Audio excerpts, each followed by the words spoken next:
Hi everyone. Hi.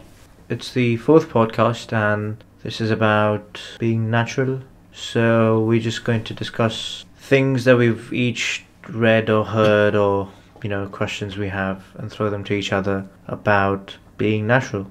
What I thought when I heard being natural was two things. One was the Amish and nudists. So what does everybody have to say about that? There are sects in America that don't believe in technology. They won't even put fire alarms in their buildings. The Amish, they're basically a community.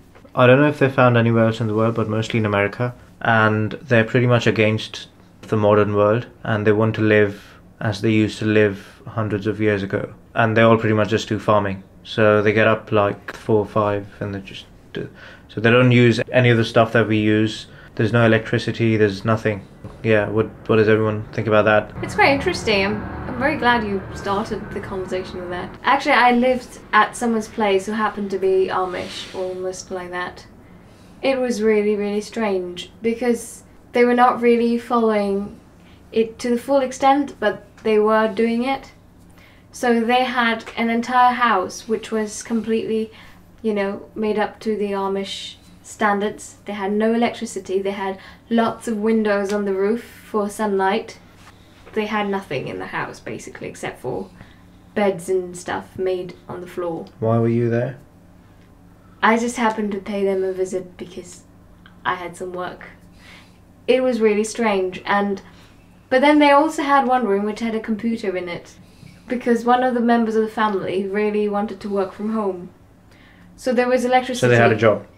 That guy had it. Only one member had a job. The rest of them were against it, but this person had a job and a room with their own electricity and computer and a radio.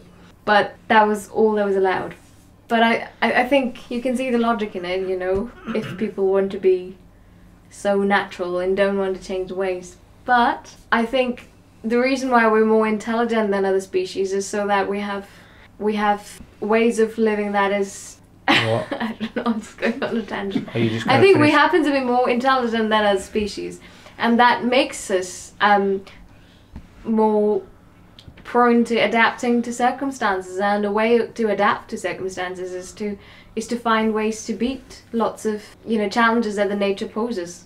For example, if it rains, animals would run away, hurtle away, or go under the trees, but we build a house, we build a roof. Yeah, So, but then is that natural? To build a house? Yeah, but because we're talking about being natural, so is that what's being natural?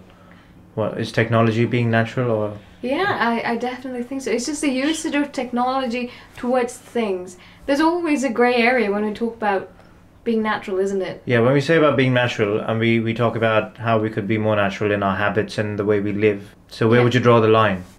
Because we use electricity, we use everything. And we seem to be changing and adapting on that front, but we also talk about being natural. I think it is highly desirable to keep being this whatever natural is. If you think they're living in the forest, waking up with the sun and going to bed with the sun, unfortunately you can't do that on the poles because there's no sun for many months. It just varies from place to place. But if you still think there is a way of being natural, in tune with the nature, then to maximize it would be okay. Even if you have a desk job for the day, you still go out and have a run in the field. I'd say that is being natural. That place-to-place point is very important as well. A lot of people that do try and be more natural do tend to miss that context. For example, there's a big movement right now called the Paleo movement. They're people who look at the hunter-gatherer diet, the diet that people ate, say, 20,000 years ago, and want to have that because they think that we haven't really changed in 10,000, 20,000 years. So they figure that what we're eating then is more natural than what we're eating now. It misses a couple of points. Firstly, like Lily said, if you live on the poles, then it's going to be very different. If you look at the Inuit populations, the Eskimos, if you don't want to be as PC, literally 99% of their diet will be meat. They will freeze some tubers, the roots of plants, to eat during the winter, but most of it will just be the things that they kill in the poles because nothing else lives there. They can't eat anything else. If you look at populations that still have the hunter-gatherer diets in certain parts of Africa, then their diet is the other way around. It's mostly kind of fruits and vegetables and not a lot of meat, because they find it easier to have a sort of just going around plucking foods rather than killing things. It varies all over the world, from if you go to Eastern Europe to Asia to whatever. The ancient diet, their diet of 10,000, 20,000 years ago, will be varied. So then you get into the point of what is natural. And when you're getting into that context, you then also think, okay, so they're eating that 10,000 years ago. Why draw a line 10,000 years? Why not 5,000? Why not 100,000? What was more natural than now, and why is it more natural? So there's lots of different ways of looking at it, and a lot of them will come to different answers. Yeah, very interesting. Well, from classical viewpoint, it is natural to be aligned with the forces of the nature, and that's what human beings is all about. They are dynamic, and their dynamism shows up in they change with time. They build new houses which are different from the previous ones. So we keep on learning from trial and error. So that kind of advancement is very natural to humanity, because that's what human beings are all about. So it's not just natural to be statically natural. There has to be something like a dynamically natural, where human intellect is participating, but in a constructive manner. That is another viewpoint. Of course, it's difficult to say what. Yeah, but actually okay, is for example, natural. let's go to ground level stuff, right? For example, Jeff just mentioned diet. What is your idea? I mean, do we agree then on the poles it is natural for them to eat fish? Because nothing else grows on the poles. We're talking about Eskimos here. There's nothing but ice. Are you saying it's not natural for people to live in the poles? But that is not true, because people have been living there for ages. And indeed, it's not just the poles. If you go into, say, Siberia, a lot of Eastern Europe nowadays, if you go there during the winter, you'll struggle to get a lot of fruit and vegetables. Because even now with modern technology, it's quite difficult for them to import enough people to eat. There are geographical areas which are not quite habitable for human beings, but human beings live there nowadays, maybe for many thousands of years. Somehow they might have migrated, etc. But whatever animals they are killing and for their food, it's very likely that that animal is surviving on some kind of vegetation. So because that's the chain. The chain that often happens in the polar regions is more based on plankton in the oceans. Plankton have, cumulatively, one of the biggest biomasses of anything on the planet, and a lot of the food chain starts from there. Starts from the plankton, goes to the larger organisms, your shrimps, your fish, goes into your penguins, your seals, go from there to your polar bears. So it's not so much vegetation, well, it's sort of vegetation, but it's sort of vegetation in the ocean is very... So are you suggesting that it's natural for them to eat the plankton instead of the fish? Yeah, I personally subscribe to the idea that human beings are naturally vegetarian. So it's difficult for me to accept that a particular human being has no choice but to eat meat. You know, maybe they're at the wrong place. And that is certainly another viewpoint. As well as being natural within the nature of where you are, it could be that we've overextended and gone to different places. For example, we could be living on the moon in 50 years. Being natural in the context of being on the moon could be quite difficult, because the natural environment on the moon is pretty much by definition somewhere that humans can't live without a lot of technological help. So it gets tricky when you try and base it on any particular environment. It's quite interesting though, because if you say by natural standards, I think humans evolved around Africa, and now the theories are saying perhaps Asia. That's where they started. The first civilizations started, from where they migrated to different regions. So maybe if you look at from that point of view, maybe naturally humans are supposed to be in the equatorial belt, and then from there they chose to move on, which is what human beings tend to do because of the way they are. They like to explore, they like to go to different places, and perhaps it was easier for them to get to one place, but returning was difficult, so they just settled down. I don't know why anyone would want to settle down in Nepal, but well, evidently some people do.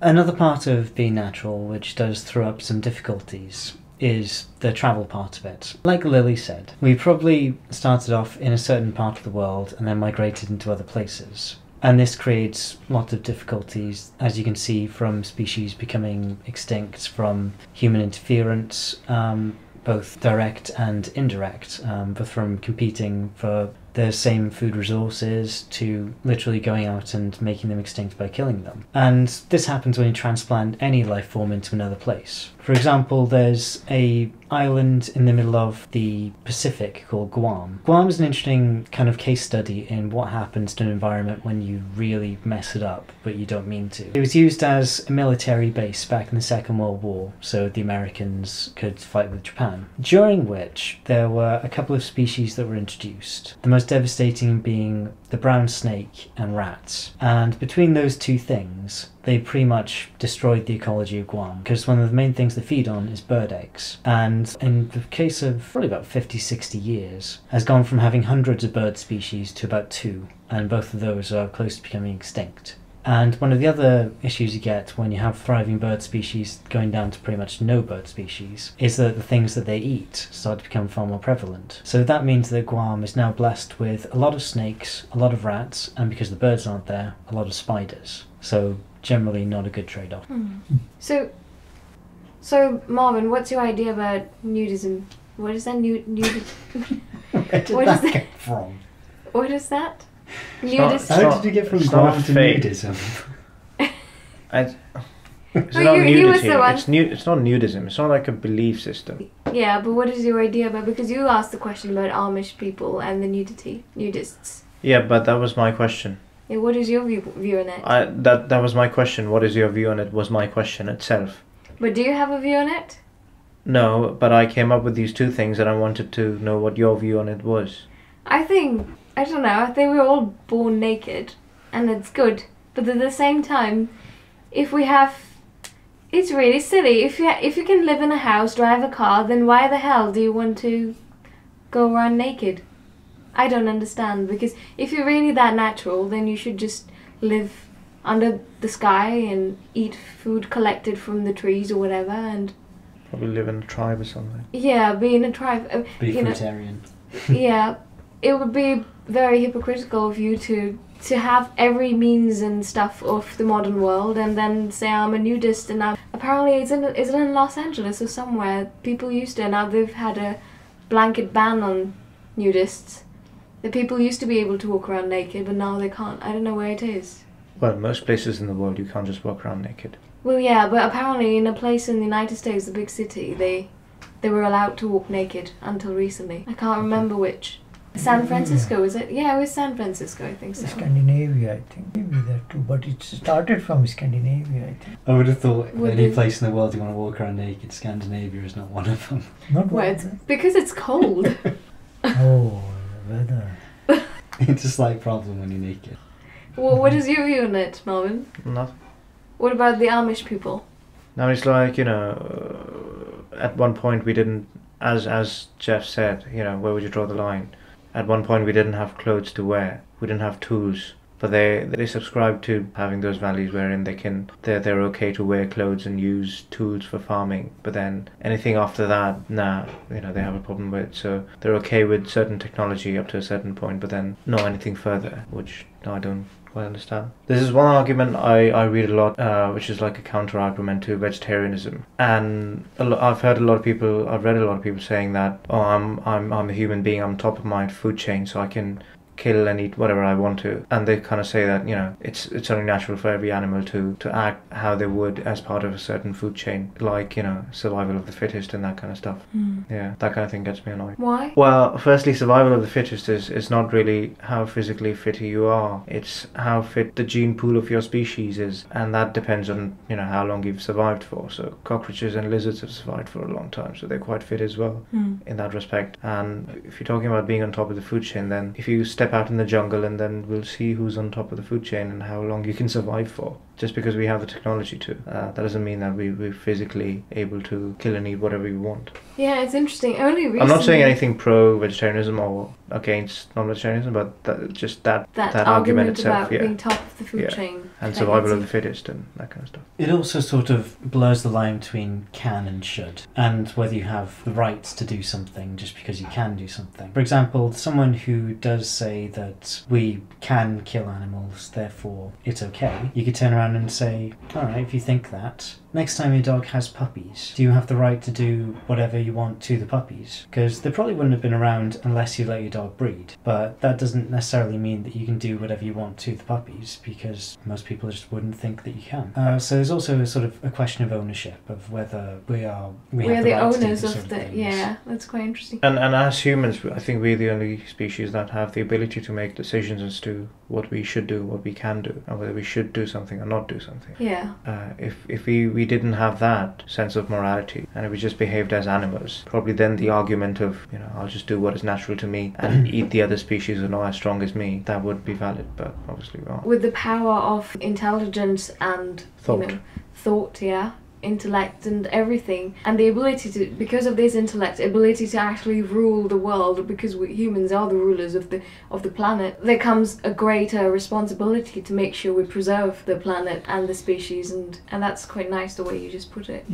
As we started, it's very difficult to say what is actually being natural. I would like to say it this way, that we should be synchronized with nature, the natural forces, and make best use of it rather than be in confrontation with it, and that allows us to lead a dynamic life. And I think this was a good point what Marvin just now brought in, that we have choices always, the intellectual. We are not quite programmed species, we have choices, and that gives us a lot of responsibility, and that inherently being a kind of a dynamism in our life. So we keep changing, and that change has to be in sync with the nature, otherwise we are making wrong choices, and then we have to come back. Like we have harmed the ecology, then we have to come back, and that's why as a reaction these are ultra communities who are trying to go many steps backward. Technology wise, we have taken too many steps forward without thinking much of the repercussions, etc. So that's where the balance is required. And finally, I think we want to know what is our true nature and how to be in sync with the natural force. That's what I will say is like being natural. So we had some good points there. I think this should be enough for probably the next one. We'll discuss about what we can do and what kind of things would make us more natural. So for now, I think it's goodbye from me. All of us? Yeah, Marvin. Yes. Yeah, you must have noticed that we are in the midst of doing a campaign, and any help and suggestions or support will be great. So come down and visit the campaign page, which is indiegogo.com/savecis, and have a look around and help us in whatever way possible. Yeah, only 5 days remain. As you will notice, we've raised around $8,000, and we just want to say a big thank you to everyone out there around the world. We're very, very thrilled to have gained that kind of support. Obviously, our target was very ambitious. We really hope that if not now, sooner, we will be hitting the target at some point, because it is crucial for us to survive and keep doing the work and increase our activities and to reach out to more people. But meanwhile, we just want to say we're really, really thrilled. Even just small contributions have made up a huge amount, and we're very grateful. Okay, and that's just us saying goodbye, and we will see you shortly with another podcast. Have a very, very good week, guys. Take care. Bye. Bye. Bye.